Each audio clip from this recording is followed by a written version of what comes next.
une petite collection de Glock. Alors normalement j'en ai plus, mais comme je sais pas ce que j'en ai foutu, eh ben, ça sera pas pour cette review. Alors, dans l'ordre de mes moins préférés jusqu'à mes plus préférés. SRU, kit. Très marrant, très costaud. Parce que si j'ai pas arrivé à le péter, c'est qu'il y avait une raison. Celui-là a un petit côté noir-bleu, pas comme un cochon, mais ça c'est moi. Rajout de quelques petites pièces. Mais je sais pas. Il y a quelque chose qui m'embête avec celui-là. C'est... Je peux mettre une torche, je peux mettre un red dot. Ça c'est un truc que j'ai imprimé, que j'ai rajouté. Le vrai souci là-dessus, c'est ça. Le retour est très très bizarre. Bref, pas mon préféré.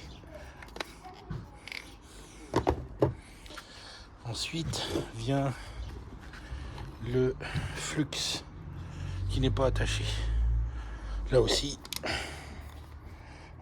assez marrant. Mais je sais pas tirer avec cette petite patte en métal. Là, on ne fait pas super confiance. En plus, pour le fermer, il faut taper comme une brute. Bref.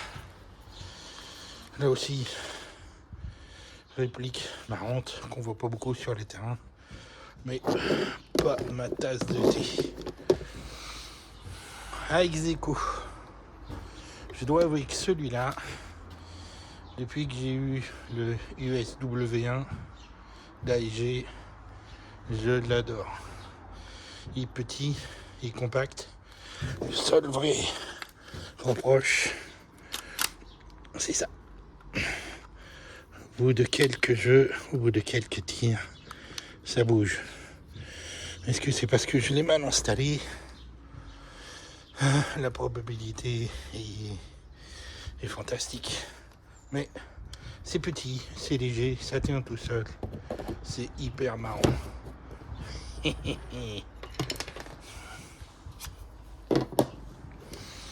Un autre kit. Lui par contre, à installer, c'est super simple. C'est une grosse vis à virer, celle qui est là. Ça s'ouvre en deux, on le rentre dedans. Et après, pouf pouf, ça tire. C'est très pratique, c'est très long. C'est la bonne longueur pour des bras. Et pour moi qui ai des paluches plutôt costauds, c'est assez sympa. Là, vous allez pouvoir voir un joli espace vide.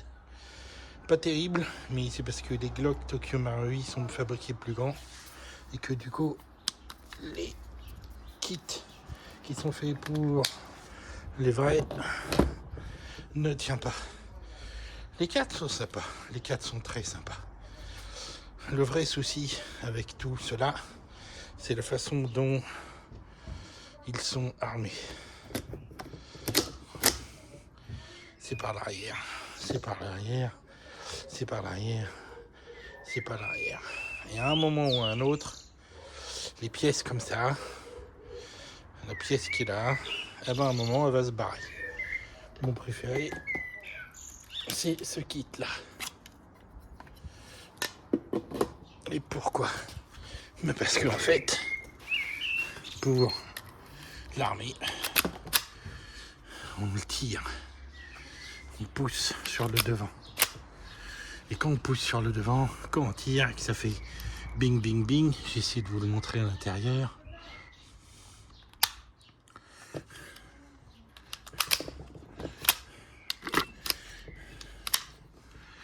Là, on va peut-être le voir un peu mieux. La pièce. Là. La pièce là. Et ben, on peut tirer boum boum boum boum boum boum boum boum. Ça bouge pas. Et si ça bouge pas et que ça revient pas en arrière tant qu'on tire, et ben ça se fatigue moins. Bref, ce petit kit là, le seul reproche à faire, c'est que cette clé, quand elle a décidé de se barrer et que vous la perdez, eh ben vous êtes tout seul. En fait non, pas du tout. Il suffit juste de bien avoir un gros tournevis plat et ça se relève tout seul. Pareil, pour le mettre à l'intérieur, celui-là, on dévisse à l'arrière, ça se sépare en deux.